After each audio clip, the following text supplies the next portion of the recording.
راسلنا ناشطون من جمعية مسجد مونبليار بفرنسا. هذا المسجد الذي بني على مساحة 3000 متر مربع، مجهز بمدارس لتعليم أبناء الجالية الجزائرية والمغاربية أيضا اللغة العربية والعلوم والقرآن، كذلك مجهز أيضا بقاعة محاضرات كبيرة.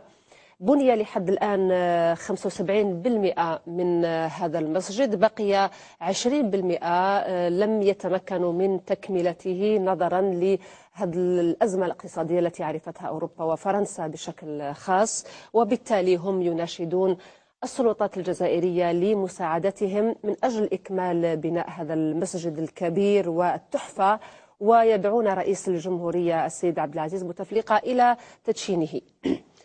الموضوع في هذا الشكل، لكن إذا دخلنا إلى مضمون هذا الموضوع، أعضاء جمعية هذا المسجد متخوفون من استحواذ الجالية المغربية، وهي جالية نشيطة جدا، يتخوفون من استحواذها على هذا المسجد، لأنهم بالرغم من أنهم اشتروا قطعة الأرض وتحملوا تكاليف هذا البناء، كذلك يعني بتبرعات المحسنين، ولكنهم يعني نضلوا كثيرا من أجل أن تتم كل هذه المراحل، لأنهم يقولون بما أنهم لم يكملوا هذا المشروع ممكن هذه أحقية تسيير المسجد وملكية المسجد ممكن تروح من يديهم، وبالتالي هم يناشدون السلطات الجزائرية التدخل، لأن هذا المسجد فيما بعد يصبح تابع لمسجد باريس، وهو كما يعلم الجميع هو مسير من طرف الجزائر، وبالتالي هم يريدون أن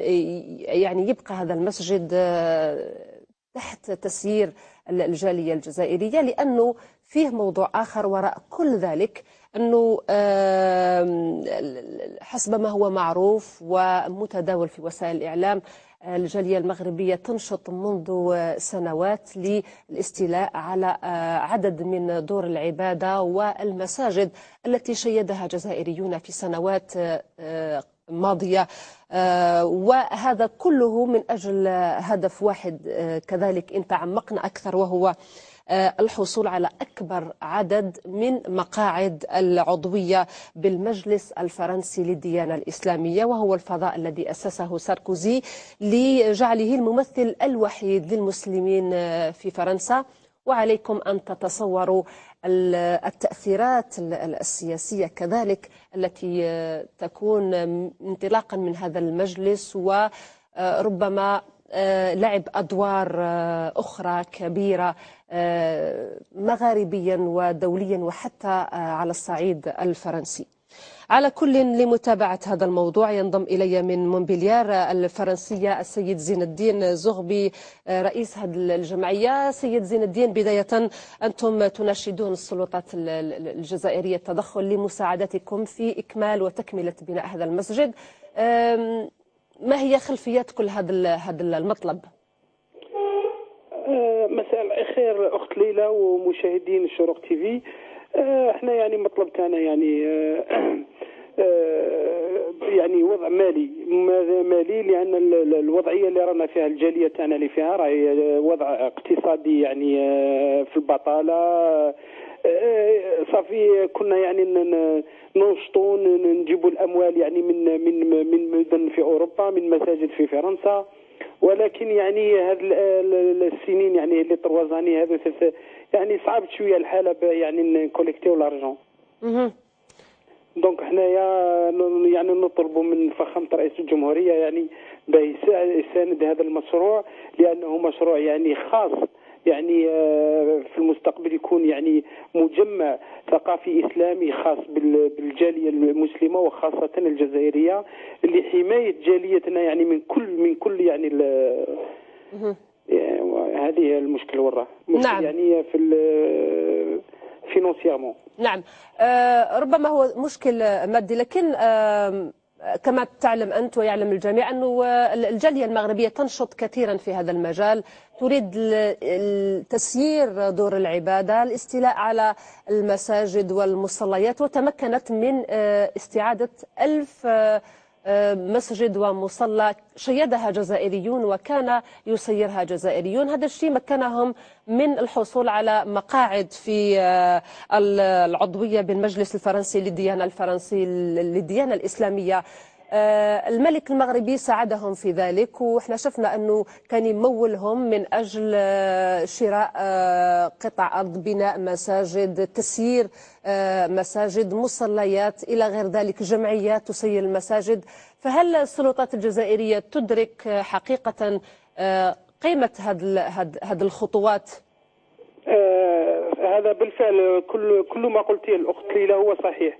الهدف من وراء ذلك هو الأخذ العدد الأكبر من المساجد حتى تكون لهم الكلمة سياسيا واقتصاديا وثقافيا في الساحة السياسية الفرنسية.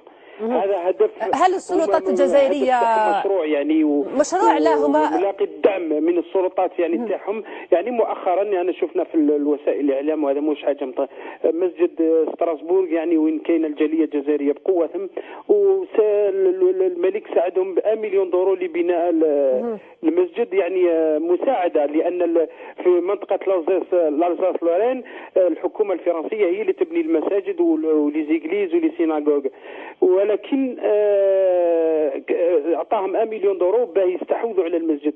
هذه يعني السلطات تاعنا يعني راهم على بالهم باللي راهم الهدف تاعهم هذا، ولهذا مسجد باريس راه يعاني من هذه، لان كل يوم يروح له مسجد، كل يوم يوميا يعني. طيب. مساجد تابعين للجزائر يروح لهم ليه؟ كما قلت الاخت ليلى، احنا يجيونا مشاكل. نعطيك مثلا مشكل عندنا احنا هذا، احنا كل ما تعاوناش السلطات يعني مشروع كبير كما هذا، مؤخرا يجيو يقولوا لهم جيبوا المسجد احنا نجيبوا لكم الدراهم، صافي يضغطوا علينا احنا توعنا، وهما يستعملوا توعنا باه يضغطوا علينا احنا، ومن بعد نقولوا احنا نفشلوا. احنا كي نفشلوا من بعد هما المشروع لهم مباشره راح لهم. نعم، ولكن قلت لي زين الدين، أرجوك زين الدين، هل تسمعني؟ سيد زين الدين، يعني في الجماعة هذو كاين إبراهيم لعيل، يعني هذو الجماعة ما قدروش، يعني احنا ننشطوا مليح متركزين على الشجاعة والنيف كما يقول، ما خليناهمش يعني يقدموا بزاف متى حتى الوقت. زين الدين، انت قلت لي انه انتم ملكيه الارض نتاع المسجد هي يعني ملكيتكم، يعني اشتريتم هذه القطعه باموال المتبرعين والمحسنين، وهي راهي ملك للجزائريين ولهذه الجمعيه اللي تسير هذا المسجد. كيفاش تقدر اي جهه اخرى الاستحواذ على هذا المسجد؟ يعني برر لي هذه المخاوف، كيفاش تقدر وانتم عندكم ملكيه هذا صحيح. احنا يعني عندما اقترحوا علينا القطعه تاع الارض، والله كاينين مساجد هنا يقترحوا عليهم قطعه الارض بان نورو سيمبوليك على 99 سنه. يقدر غدوه يجيك رئيس بلديه ما تعجبوش انت، يقول لك راح نهدم المسجد نسحق قطعه الارض. لكن احنا تفضلنا لهذا المشكل، احنا قلنا نسلكوا القطعه تاع الارض، لمينا يعني الدراهم من عند المحسنين والمسلمين بارتو كما قلت لك في الاوروب، وشرينا قطعه تاع الارض خلصناها يعني سور بلاس. ولكن احنا جمعيه وهنا كان قانون في فرنسا ما يحميش كل الجمعيات، ولكن غدوه يدير لك مشكل، يقول لك نعاودوا الانتخابات تاع المكتب، غدوه يجيك مكتب اخر كما راحوا المساجد، مساكن الجزائريين راحوا لهم مساجد يستحوذوا على هذاك المكتب وبيشوا يدخلوا، هما يدخلوا بالعقل بالسياسه. طيب زين الدين، كي يدي لك اللجنه هذيك من بعد هما درك عندهم المسجد اللي يديو اوتوماتيكمون يشونج لي ستاتيو. ديك لا موسكي الي فيني، لو بروجي الي فيني، اوتوماتيكمون لا بروميير شوز ا فير يشونج كاريمون لي ستاتيو. لا موسكي باري والاخر على بالهم بهذا الشيء كيف راهم. نعم سيد زين الدين، اخيرا وباختصار، انتم شفتم وزير الشؤون الدينيه، تكلمتوا معاه، رحتوا للسفاره، كيفاش كانت النتيجه واش راكم ناويين تعملوا للحفاظ على هذا المسجد؟ احنا يعني تلاقينا عده مرات، يعني 4 خطرات يعني مع وزير الشؤون الدينيه غلام الله، اعطينا له الملفات، يعني تلاقينا حتى مع المكلف بالجاليه حليم عطله عده مرات، والمسؤولين تاعنا عندهم الملفات تاعنا. نعم. ولكن ما عندنا حتى جواب يعني بوزيتيف، اون اوكين ريبونس بوزيتيف. دونك حنا رانا يعني متقلقين، لهذا رانا متقلقين. ونزيد نقول لك الاخت ليلى يعني حاجه اللي ما ذكرتهاش، عندنا قاعه تاع صالات اللي عطيتها لنا البلديه، عطاونا دزونا اون ليتر افيك ان اكوزي دو ريسبسيون يقولوا لنا باخلاء القاعه في فيفري افريل افريل، لان القاعه راح يهدموها بيديروا فيها مشروع.